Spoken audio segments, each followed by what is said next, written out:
राज्यातील कोरोनाबाधित रुग्णांच्या संख्येत आणखीन दुव्यांची भर पडली आहे। त्यामुळे कोरोनाग्रस्तांचा आकडा 47 वर पोहोचला आहे। मुंबई आणि उल्हासनगरमध्ये हे रुग्ण आढळलेत। या कोरोनाबाधित रुग्णांवर विलगीकरण या कक्षात उपचार सुरू आहेत, अशी माहिती राज्याचे आरोग्य मंत्री राजेश टोपे यांनी ट्विट करून दिली आहे।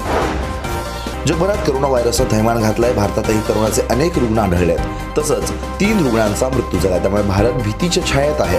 असं असताना आता पंतप्रधान नरेंद्र मोदी राष्ट्राला उद्देशून भाषण करणार आहेत। एका दृष्टीनं ही जागतिक आपत्ती आहे। भारत सरकार आणि विविध राज्यांमधील सरकार या परिस्थितीतून मार्ग काढण्याचा प्रयत्न करीत आहेत। राज्यात कोरोना रुग्णांच्या संख्येत वाढ होते आहे, त्यामुळे प्रत्येकांना खबरदारी घेण्याची सूचना करण्यात आली आहे। मात्र कोरोनाचा प्रसार झपाट्याने वाढतच आहे। देशामध्ये राज्यात सर्वाधिक रुग्ण आढळून आले। कोरोना व्हायरसच्या प्रादुर्भावामुळे पसरलेली रोगराई नियंत्रण करण्यासाठी विभागीय आयुक्तांना 45 कोटी इतका कोटी निधी देण्यास मान्यता देण्यात आली आहे। कोरोना विषाणूचा प्रादुर्भाव नियंत्रित करण्यासाठी कोकण विभागासाठी 15 कोटी, पुणे विभागासाठी 10 कोटी, नागपूर विभागासाठी 5 कोटी, अमरावतीसाठी 5 कोटी, औरंगाबादसाठी 5 कोटी आणि नाशिकसाठी 5 कोटी याप्रमाणे एकूण 45 कोटींचा निधी वितरित करण्यात येणार आहे। आरोग्य मंत्री राजेश टोपे यांनी पत्रकार परिषदेत काही महत्त्वाच्या गोष्टी अधोरेखित केल्या। कोरोना विषयीची सविस्तर माहिती सांगताना त्यांनी या विषाणूच्या संसर्ग विषयीच्या चाचणीबाबतची महत्त्वाची माहिती देत आतापर्यंत 800 चाचण्या झाल्याचं सांगितलंय। महाराष्ट्रात आतापर्यंत अनेकांच्या चाचण्या झाल्याचं सांगत यापुढे चाचण्या सुरू राहतील, पण तुर्तास नागरिकांनी सतर्कता राखणं गरजेचं असल्याचं म्हणत त्यांनी कोरोना संशयित आणि एखादा पॉझिटिव्ह रुग्ण आढळल्यास दुजाभाव न करण्याचा इशारा दिलाय। कोरोनाच्या तपासणीसाठी रक्ताची चाचणी केली जात नाही। संशयित व्यक्तीच्या घशाचा द्राव घेऊन प्रयोगशाळेत पाठवला जातो। त्यामुळे नागरिकांनी रक्त तपासणीबाबतच्या कुठल्याही चुकीच्या संदेशावर विश्वास ठेवू नये, असं आवाहन राज्याच्या आरोग्य विभागाने केलं आहे। कोरोना संशयितांची रक्त तपासणी करण्याच्या नावाखाली महाराष्ट्रातील काही रुग्णालयांच्या नावांची यादी सोशल मीडियात विशेषतः व्हॉट्सअपवर व्हायरल होत आहे। या पार्श्वभूमीवर आरोग्य विभागाने महत्त्वपूर्ण खुलासा केला आहे। भारतीय संविधानाचे शिल्पकार विश्वरत्न महामानव डॉक्टर बाबासाहेब आंबेडकर यांनी आपल्या असंख्य अनुयायांसह 20 मार्च 1927 रोजी रायगड जिल्ह्यातील महाड येथील चौदार तळे या तळ्यातील निसर्गदत्त आणि त्यांना त्यांचे मानवी अधिकार मिळवून देण्यासाठी या ठिकाणी पहिला समता संघर्ष केला होता।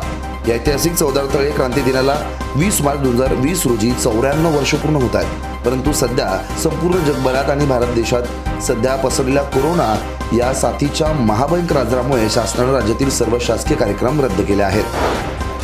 गेटवे ऑफ इंडिया ते मांडवा अजंठा बोट दुर्घटनेत 88 प्रवाशांचे प्राण वाचवणाऱ्या पोलीस नाईक प्रशांत घरत यांचा सत्कार महाराष्ट्र राज्याचे राज्यमंत्री तथा पालकमंत्री आदिती तटकरे यांच्या हस्ते मांडवा सागरी पोलीस ठाणे येथे करण्यात आला। मांडव्याकडे जाणाऱ्या अजंठा या बोटीला अपघात झाला होता। यावेळी स्वतःच्या जीवाची पर्वा न करता या सर्व प्रवाशांना घरत यांनी प्रवास बोटीतून बसवून किनारी आणले।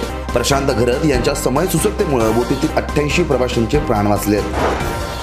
अलिबाग पनवेल एसटी बसमध्ये प्रवाशांची हरवलेली 1.5 तोळ्याची सोन्याची चेन अलिबाग डिपोचे चालक रासू कवळे आणि वाहक टोपलवार यांनी प्रामाणिकपणे प्रवाशाला सुपूर्द केली।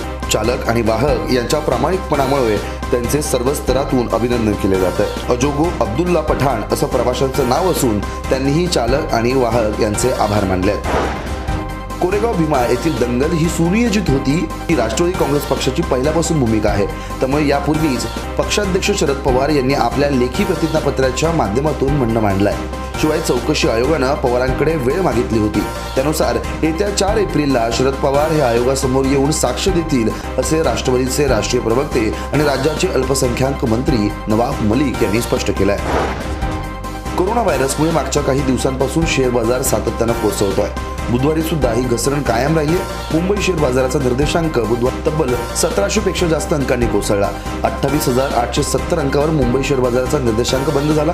राष्ट्रीय शेअर बाजाराचा निफ्टी 498 अंकांनी कोसळून 8,468 अंकावर बंद झाला। कोरोना व्हायरसमुळे आर्थिक विकासाला मोठा फटका बसला। भारतच नव्हे तर संपूर्ण जग आजाराबरोबर आलेल्या या आर्थिक संकटाचा सामना करत आहे।